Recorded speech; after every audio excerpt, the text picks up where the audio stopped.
இன்றைக்கி என்னோடய ஸ்டைலில் சுறா புட்டு செஞ்சு காட்ட போகிறேன். இதுக்கு பார்த்திங்கன்னா 4 சுறா வாங்கி க்ளீன் பண்ணி வச்சுருக்கேன்.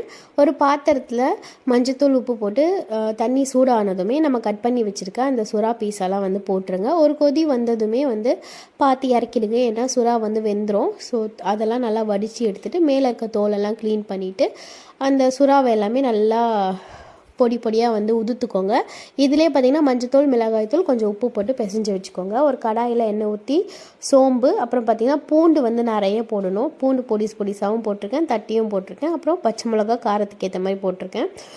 நல்லா ஒரு 2-3 வெங்காயத்தை வந்து பொடியாக கட் பண்ணி வதக்கிக்கோங்க.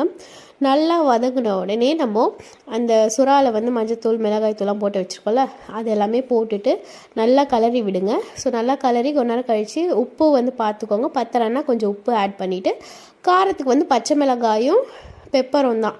நம்ம மிளகாத்தூள் கூட கொஞ்சமாக தான் வந்து போட்டிருப்போம். அதனால் பெப்பர் எல்லாமே போட்டு கலரிட்டு தேவையான கொத்தமல்லியும் வந்து போட்டு கலரிக்கோங்க. சுறா புட்டோட டீட்டெயில்டு வீடியோவும் வந்து அப்லோட் பண்ணியிருக்கேன், அதையும் வந்து பாருங்கள். தேங்க்யூ.